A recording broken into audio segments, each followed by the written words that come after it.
মুহূর্তে যে খবরের দিকে নজর রাখতেই হচ্ছে, রাজ্যের তরুণের স্বপ্ন চুরি, ট্যাব কেলেঙ্কারি কলকাতা সহ রাজ্যের 15টি জেলায়। রাজ্যের তরুণের স্বপ্ন চুরি, ট্যাব কেলেঙ্কারি কলকাতা সহ রাজ্যের 15টি জেলায়। ট্যাব কেলেঙ্কারিতে নাম তৃণমূল নেতা পুত্রের।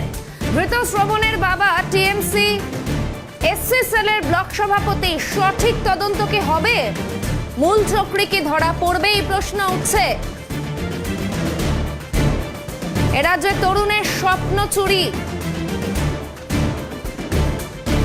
ট্যাব কেলেঙ্কারি কলকাতা শহর রাজ্যের 15টি জেলায় এবং ট্যাব কেলেঙ্কারিতে এবারে নাম জড়িয়েছে তৃণমূল নেতা পুত্রের। ধৃত শ্রবণের বাবা টিএমসি এসসি সেলের ব্লক সভাপতি, এমনটাই জানা যাচ্ছে। এবং এখান থেকেই প্রশ্ন উঠছে, তবে কি সঠিক দিকে এগোবে তদন্ত? বিদ্যালয়ের প্রধান শিক্ষকের কি বক্তব্য শোনাবো। ট্যাব কেলেঙ্কারির মধ্যে আমরা জানতে পেরেছি 4 জন স্টুডেন্টের, একজন মেয়ে, তার মধ্যে 3 জন ছেলে তাদের অন্য অ্যাকাউন্টে চলে গেছে। ইসলামপুরের কোনো একটা SBI ব্যাংকে চলে গেছে। কতজন স্টুডেন্ট আপনাদের মানে এর জন্য ট্যাবের জন্য কতজনের নাম গিয়েছিল? 4 জনের চলে গেছে ওখানে। মোট কতজনের নাম গিয়েছিল? Near about 150। মানে 4 জন বাদে বাকি সবার টাকা ঢুকে গেছে। প্রধান শিক্ষকের বক্তব্য শোনালাম, পাশাপাশি এসআই তিনি কি বলছেন শোনাবো। আমাদের 3টে স্কুলের সমস্যা দেখা গেছে, তার জন্য স্যার আমাদের জেলা থেকে যে নির্দেশ এসেছে সেই অনুযায়ী স্কুলগুলো পদক্ষেপ গ্রহণ করছে। কতগুলো ছাত্রের অ্যাকাউন্টে টাকা হ্যাক হয়েছে? আমাদের রয়্যাল জুবিলি হাই স্কুলে 12টা স্টুডেন্টের সমস্যা আছে, আমাদের বিপদা স্কুল হাই স্কুলের 19টা, আর গোসাবা RR ইনস্টিটিউশনের 4টা। এ ব্যাপারে স্কুল কর্তৃপক্ষের কাছে কি নির্দেশ দিয়েছেন বা কি বিষয়? স্কুল কর্তৃপক্ষের কাছে যা নির্দেশ সেটা জেলাতে আমাদের জেলা কর্তৃপক্ষ দিয়েছে। এই বিষয়ে কেউ আটক বা গ্রেপ্তার এরকম কিছু হয়েছে গোসাবাতে? আমাদের থানা থেকে এরকম কোনো এখনো ইনফরমেশন আসে। দেখুন, ট্যাব কেলেঙ্কারির জন্য সবচেয়ে সমস্যায় পড়েছে পড়ুয়ারা, তারা কি বলছে শোনাবো। বই টাকা ঢুকেনি, অনেকেরই টাকা ঢুকেছে। আমার অ্যাকাউন্টে টাকা না ঢোকায় আমি স্কুলে স্যারকে বললাম, আমার স্যার বললেন যে এরকম ব্যবস্থা করবেন। তারপরে আমরা হচ্ছে স্যার যা বললেন সেটাই আমরা শুনে আসলাম, হয়তো পরে টাকা ঢুকে যেতে পারে, এটুকুই। এই ট্যাব কেলেঙ্কারিতে এবারে বিহার যোগ। তরুণের স্বপ্ন প্রকল্পে দক্ষিণ 24 পরগনা 350 পড়ুয়ার ট্যাবের টাকা অন্যের অ্যাকাউন্টে গিয়েছে। 25 থেকে 30টি স্কুলের পড়ুয়াদের টাকা গায়েব হয়ে গিয়েছে। পুলিশের অনুমান বিহারের কোন একটি অ্যাকাউন্টে এই টাকা ঢুকেছে। মাধ্যমিক স্তরের জেলা বিদ্যালয় পরিদর্শক ও জেলা শাসকের জরুরি বৈঠক। প্রতিটি বিদ্যালয়কে থানায় অভিযোগ জানাতে বলা হয়েছে। অর্থাৎ এই ট্যাব কেলেঙ্কারিকে কেন্দ্র করে কিন্তু এই মুহূর্তে রাজ্যে প্রকাশ্যে এসেছে আরো একটি দুর্নীতি। ট্যাব কেলেঙ্কারিতে এবারে বিহার যোগ। তরুণের স্বপ্ন প্রকল্পে দক্ষিণ 24 পরগনায় ট্যাব কেলেঙ্কারিতে বিহার যোগ। এবার দক্ষিণ 24 পরগনার বেশ কয়েকটি স্কুলে একই ঘটনা এবং 350 পড়ুয়ার ট্যাবের টাকা গিয়েছে অন্যের অ্যাকাউন্টে। মিলেছে বিহার যোগ, যেই খবরে এই মুহূর্তে আমরা নজর রেখেছি। সরাসরি সঙ্গে রয়েছেন আমাদের প্রতিনিধি সৈকত। আমি সৈকতের কাছে যাওয়ার চেষ্টা করব। সৈকত, একেবারে যে পরিস্থিতি আমরা দেখতে পাচ্ছি বাংলার আকাশে, বলা যেতেই পারে যে একেবারে ট্যাব কেলেঙ্কারি, এই ট্যাব দুর্নীতির ঘনঘটা। এই মুহূর্তে তোমার কাছে কি আপডেট? কারণ 350 পড়ুয়ার অ্যাকাউন্টে যে টাকা ঢোকার কথা তা গিয়েছে অন্যের অ্যাকাউন্টে, কি কি আপডেট?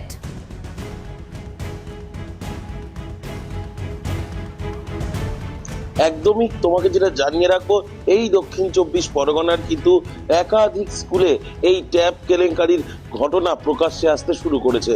সেটা তুমি সাগর বলো, পাথর প্রতিমা বলো, কুলফি বলো, কাকদ্বীপ বলো, মগরাহাট বলো, আরো বিস্তীর্ণ এলাকা, অর্থাৎ জেলার বিভিন্ন ব্লকের যে হাই স্কুলগুলো আছে খোঁজ নিলে দেখা যাবে অধিকাংশ স্কুলেই কিন্তু এই ট্যাব দুর্নীতির কথা বা ট্যাব নিয়ে যে গন্ডগোল গোলযোগ চলছে সেই কথা প্রকাশ্যে আসবে। যেটা প্রাথমিকভাবে স্কুলের তরফ থেকে জানানো হচ্ছিল যে যখন স্কুলের তরফ থেকে সমস্ত ছাত্রছাত্রীদের জন্য 11-12 ছাত্রছাত্রীদের জন্য ট্যাবের টাকার হিসাব করা হচ্ছিল বা যখন খতিয়ে দেখা হচ্ছিল, তখন দেখা যায় এক একটি স্কুল থেকে প্রায় 10-12 জন করে ছাত্রছাত্রীদের ট্যাবের টাকা চলে যাচ্ছে অন্য কোনো অ্যাকাউন্টে। তাহলে যখন সেটা জানতে সংশ্লিষ্ট ব্যাংকে যাচ্ছেন, তখন সেখান থেকে বলা হচ্ছে যে সেই টাকাগুলো বিহারের কোনো অ্যাকাউন্টে গিয়ে ঢুকছে। এর ফলে কিন্তু যথেষ্টই রহস্য দানা বেঁধেছে এবং তারপর কিন্তু পুলিশের তরফ থেকে প্রত্যেকটি স্কুলকে অভিযোগ করতে বলা হয়েছে এবং যাদের কোন অ্যাকাউন্টে ঢুকছে যদি জানা থাকে সেই অ্যাকাউন্ট নম্বর মেনশন করেও অভিযোগ করতে বলা হচ্ছে। এবং ইতিমধ্যেই কিন্তু এই ঘটনা প্রকাশ্যে আসার পর সুন্দরবন পুলিশ জেলার উদ্যোগে বিশেষ টিম গঠন করে এই ঘটনার তদন্ত শুরু করা হয়েছে। অন্যান্য দিকে অন্য জায়গাতেও কিন্তু অভিযোগ একের পর এক অভিযোগ আসার পর পুলিশ যথেষ্ট তৎপর হয়েছে, যেটা অধিকাংশ জায়গাতেই কিন্তু বিহারের একটা যোগ পাওয়া যাচ্ছে যে বিহারের কোনো একটা অ্যাকাউন্টে এই টাকাগুলো চলে যাচ্ছে। কিন্তু কিভাবে যাচ্ছে, সাইবার সিকিউরিটি কতটা রয়েছে, অনেকে মনে করছেন যে পোর্টালের মাধ্যমে এই কাজগুলো হতো, সেই পোর্টাল হ্যাক করা হতে পারে এমনটা আশঙ্কা করছেন তারা। কিন্তু তারপরেও সরকারি পোর্টাল কিভাবে হ্যাক হলো কিংবা তার সাইবার সিকিউরিটি বা এতটা আঁটোসাঁটো নয় কেন, তা নিয়েও কিন্তু প্রশ্ন উঠতে শুরু করেছে। তবে ট্যাব দুর্নীতি প্রকাশ্যে আসায় স্টুডেন্টরা তারা বলছেন যে এত স্টুডেন্ট পাচ্ছে, তার মাঝখানে এতজন না পাওয়ার সংখ্যাও কিন্তু কম নয়। এর মধ্যে কিন্তু দক্ষিণ 24 পরগনা জেলায় 250 থেকে 300 মোট এত কিন্তু ট্যাব দুর্নীতি বা ট্যাব নিয়ে গোলযোগ তা কিন্তু প্রকাশ্যে এসেছে। সময় যত এগিয়েছে ততই কিন্তু একের পর এক স্কুলের নাম বাড়ছে। কিন্তু এই যে ট্যাবগুলো কিভাবে একটা নির্দিষ্ট অ্যাকাউন্ট রয়েছে, প্রত্যেকের অ্যাকাউন্ট নম্বর দেওয়া হচ্ছে, তারপরেও কিভাবে সেই টাকা চলে যাচ্ছে বাইরের রাজ্যের অন্য কারোর অ্যাকাউন্টে, ব্যাংকের তরফ থেকেও কিন্তু স্পষ্ট কোনো প্রতিক্রিয়া পাওয়া যাচ্ছে না। অবশ্যই পরবর্তীতে দিকে আমাদের নজর থাকবে। আপাতত তোমায় ধন্যবাদ।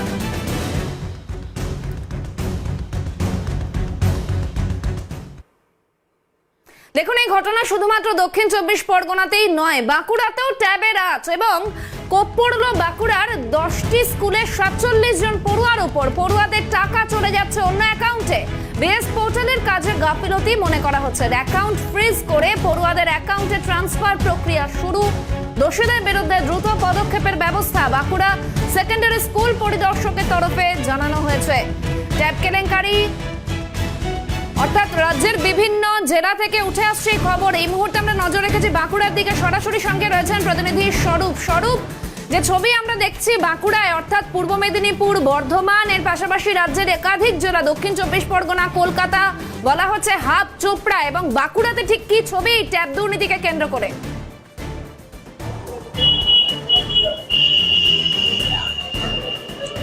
দেখো, বাঁকুড়াতেও কিন্তু ইতিমধ্যে রাজ্যের বিভিন্ন জায়গায় যেমন ট্যাব কেলেঙ্কারির অভিযোগ উঠে এসছে, তার ছাড় যায়নি বাঁকুড়াতে প্রায় 10টি স্কুলের 47 জন পড়ুয়া, তাদের কিন্তু যে ট্যাবের টাকা, সেই ট্যাবের টাকা কিন্তু হাবিস হয়ে গিয়েছে। কারণ তার ভিতরে রয়েছে একদিকে বাঁকুড়ার যে গঙ্গাজলকারী ব্লকের যে নিত্যানন্দপুর হাই স্কুল রয়েছে, সেই স্কুলের প্রায় 20 জন ছাত্রী রয়েছে, তাদের কিন্তু টাকা একদিকে সব থেকে বেশি সেখানে গেছে। এবং অন্যদিকে বাঁকুড়া সিমলাপাল ব্লকের সিমলাপাল একটি গার্লস হাই স্কুল আছে, সেখানেও কিন্তু প্রায় 17 জন, বাকি অন্যান্য স্কুলে 1জন 2জন করে। কিন্তু এই ট্যাবের টাকা কিভাবে গায়েব হলো? তাহলে কি কোথাও যে ওয়েবসাইট রয়েছে এবং যেখানে স্কুল রয়েছে, সেখানে কি কোনো স্কুলের কেউ জড়িয়ে রয়েছে যে এইসব যে তোমার যে অ্যাকাউন্টের যে ডিটেলস, সেই ডিটেলস চলে যাচ্ছে যে অন্য কারোর হাতে এবং সেখান থেকে সেই টাকা উঠে যাচ্ছে? কিন্তু জেলা স্কুল পরিদর্শক তিনি জানিয়েছেন যে সমস্ত বিষয়ে তদন্ত করা হচ্ছে এবং বেশ কিছু টাকা কিন্তু রিকভারি করা গিয়েছে এবং তারপরেও যেগুলো রয়েছে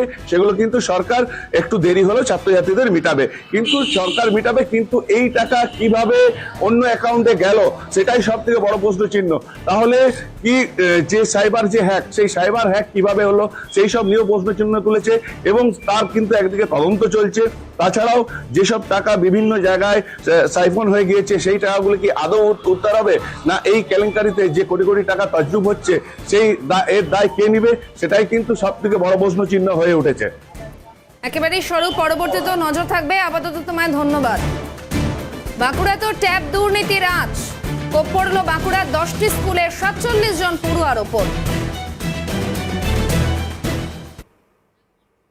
বাঁকুড়ার পাশাপাশি আমরা নজর রাখবো হুগলির দিকেও, কারণ হুগলিতেও ট্যাব কেলেঙ্কারি। 90 জন স্কুল পড়ুয়ার অ্যাকাউন্টে না ঢুকে অন্য অ্যাকাউন্টে চলে গেছে টাকা।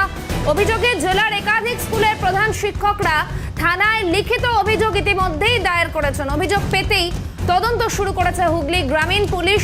জেলার উচ্চ পদস্থ আধিকারিকরা পুরো বিষয়টি খতিয়ে দেখছেন। অর্থাৎ এই ট্যাব কেলেঙ্কারির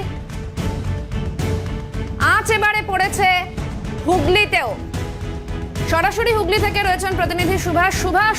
ট্যাব কেলেঙ্কারির এই আঁচ থেকে রেহাই পেল না হুগলিও, সেখানেও কার্যত একই ছবি। ঠিক কি কি অভিযোগ উঠে আসছে হুগলি থেকে?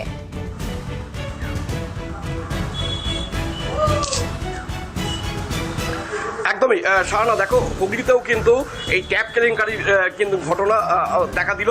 তোমায় বলে রাখি অন্যান্য জেলার সঙ্গেও কিন্তু এই হুগলিতেও 90 জনের ফিগারটা তোমায় বলে রাখি 90 জনের এরকম টাকা গায়েব হয়ে গেছে, এমনটাই কিন্তু আমরা প্রশাসন সূত্রে জানতে পারছি। এই মুহূর্তে তোমায় বলি যে আমি দাঁড়িয়ে রয়েছি তারকেশ্বর মুক্তারপুর হাই স্কুলে। তুমি দেখতে পাচ্ছ এই স্কুলের মোট 5 জনের এরকম ভুতুরে অ্যাকাউন্ট চলে এসেছিল, যার ফলে 4 জনের রিকভারি করতে পেরেছেন। এখানকার যিনি প্রধান শিক্ষক তিনি পরিষ্কারভাবে জানিয়েছেন, দেবব্রত সিংহ রায়, তিনি বলেছেন যে 5 জনের মতন সংখ্যাটি ছিল, সেই জায়গায় 4 জনের রিকভারি করলেও একজন বিজ্ঞান বিভাগের যিনি ছাত্র মনোজিৎ সাঁতরা, তার কিন্তু এই ভুতুরে অ্যাকাউন্ট কিন্তু চলে এসেছে, যার ফলে তার রিকভারি করা যায়নি, যার ফলে সংখ্যাটা এখানে 1 জনের। পাশাপাশি তোমায় বলে রাখি হুগলির হরিপাল, সিঙ্গুর, চণ্ডীতলা, বেগমপুর, বিভিন্ন হুগলি জেলার ধনিয়াখালী থেকে শুরু করে বিভিন্ন এলাকার এরকম কিন্তু ঘটনা ঘটেছে। সব থেকে উল্লেখযোগ্য যেটা তোমায় বলে রাখি, চণ্ডীতলার ফিগারটা কিন্তু বেশি, 30 থেকে 35 জনের এই সংখ্যাটা আছে। এবং তোমার সিঙ্গুরের নসিবপুর উচ্চ বিদ্যালয়, সেখানেও কিন্তু 5 জনের সংখ্যা আছে। আমরা যেটা জানতে পারছি প্রধান শিক্ষক তিনি জানিয়েছেন যে 5 জনের সংখ্যা মতন আছে। ইতিমধ্যে স্ব থানা এলাকায় তারা অভিযোগ দায়ের করেছে। পাশাপাশি কেন্দ্রীয়ভাবে হুগলি জেলা কেন্দ্রীয়ভাবে ডিআই মারফত তিনি কিন্তু অভিযোগ দায়ের করেছেন শ্রীরামপুর থানায়, যার ফলে তদন্ত প্রক্রিয়া কিন্তু অনেকটাই এগিয়েছে বলে তিনি মনে করছেন। পাশাপাশি তোমায় বলে রাখি যে এর যে যোগসূত্র ইসলামপুর একটা রাষ্ট্রায়ত্ত ব্যাংকে যোগসূত্র আছে বলে আমরা প্রশাসন সূত্রে আমরা জানতে পেরেছি। কিভাবে এই টাকা গায়েব হয়ে গেল ইতিমধ্যে তদন্ত শুরু করেছে হুগলি জেলা গ্রামীণ পুলিশের তরফ থেকে। তোমায় বলে রাখি যে এই ট্যাব কেলেঙ্কারিতে তুমি দেখো একের পর এক যে দুর্নীতি যে সামনে আসছে তা কিন্তু প্রত্যক্ষ এবং পরোক্ষভাবে কিন্তু আমরা দেখতে পাচ্ছি। পাশাপাশি তোমায় বলে রাখি যে ওই মুক্তারপুরের যে সমস্যা ইতিমধ্যে প্রধান শিক্ষক কিন্তু স্বীকার করে নিয়েছে যে বারবার যখন আমরা ফাইনালাইজড করতে যাই তখনই ভুতুরে অ্যাকাউন্ট চলে আসছে। কিভাবে হলো, কেন হলো, এই সমস্ত টোটাল যে প্রক্রিয়াটা কিন্তু সমস্তটা তারকেশ্বর থানায় অভিযোগ দায়ের করেছেন। অবশ্যই পরবর্তীতে তদন্ত পুরো বিষয়টি তদন্ত সাপেক্ষ এবং কোন দিকে তদন্তের গতি প্রকৃতি এগোয় সেদিকে অবশ্যই আমাদের নজর থাকবে। আপাতত তোমায় ধন্যবাদ। এদিকে রাজ্য জুড়ে ট্যাব কেলেঙ্কারি, জামতারা, ভরতপুরের পর প্রতারণার হাত চোপড়া, মন্তব্য সাইবার বিশেষজ্ঞ বিভাস চট্টোপাধ্যায়ের। এই প্রতারণা সঙ্গেও চোপড়ার সম্পর্ক রয়েছে। এক্ষেত্রেও সিস্টেমের ফাঁক পেয়েছে প্রতারকরা। এবছরও দেশ জুড়ে সব থেকে বড় প্রতারণা টাকা লেনদেনের ক্ষেত্রে হয়, সেই প্রতারণাও চোপড়া থেকেই হয়েছিল। কি বলেছেন তিনি, শোনাবো। এটাতেও যা শুনেছি, যেটুকু জানি, সে সিস্টেমের মধ্যে কোথাও কোনো ল্যাচেস ছিল, যে ল্যাচেস আলটিমেটলি কেউ অ্যাক্সেস করে সেখান থেকে বেনিফিশিয়ারি অ্যাড করে ওই আমাদের মানে মধ্যবিত্ত বা নিম্নবিত্ত স্টুডেন্টদের যে পড়াশোনার জন্য যে ভর্তুকি বা ট্যাব কেনার জন্য যে এগুলো দেওয়া হয়েছে সেটাগুলো তারা বিভিন্নভাবে নেবার চেষ্টা করছে আর কি, তুলে নেওয়ার এই একটা ব্যাপার। আমাদের জামতারা ভরতপুরের পর আরেকটা যে ইম্পর্টেন্ট হাব হয়ে যাচ্ছে বেঙ্গলে, সেটা হচ্ছে চোপড়া। এবং এখানে কোথাও শোনা যাচ্ছে যে চোপড়ার একটা কানেকশন রয়েছে। ওয়েস্ট বেঙ্গলে গত বছর আপনারা বোধহয় শুনে থাকবে, খবরটা আপনারা করেছেন কিনা আমি জানি না, সেটা হচ্ছে যে ওই আধার এনেবল পেমেন্ট সিস্টেমের যে সবচেয়ে বড় ক্রাইম ইন্ডিয়াতে, সেটা আমাদের ওই চোপড়া থেকেই হয়েছিল। যত অনলাইন হবে, যত ডিজিটাল ইন্ডিয়া হবে, তার তুলনায় সঙ্গে সঙ্গে যদি সেই পরিমাণে সিকিউরিটি না থাকে, সাইবার সিকিউরিটি সেই লেভেলে রেগুলার কমপ্লায়েন্স, রেগুলার মনিটরিং না থাকে, এবং থাকলেও যে এটা সিকিউর করা যাবে এর কোনো গ্যারান্টি নেই। কারণ সাইবার ক্রিমিনালরা বা হ্যাকাররা যে কোনো সিস্টেমকে সেই লেভেলের যদি তারা পাসওয়ার্ড বা সিস্টেম অ্যাক্সেস করার বা পেনিট্রেট করার রিসোর্স পেয়ে যায়, তাহলে তারা কিন্তু ঢুকে পড়তে পারে। আর একবার অ্যাকাউন্টে ঢুকে পড়তে পারলে তো বেনিফিশিয়ারির নাম এক্সের জায়গায় ওয়াইয়ের জায়গায় জেড করে টাকা তুলেই নেওয়া যাবে। রাজ্য সরকার, স্টেট গভর্নমেন্ট সবাই ইনিশিয়েটিভ নিচ্ছে, এবং শুধু শুধু ইনিশিয়েটিভ নিয়ে হবে না, সব সিস্টেমেরই ফ্লস থাকে, হ্যাক হতে পারে, তবে কন্টিনিউয়াস মনিটরিং দরকার। আর যে জায়গাগুলো ড্রেন হচ্ছে সেগুলো আগে থেকে ব্যবস্থা নিয়ে সেগুলোকে সমূলে বিনাশ করতে হবে।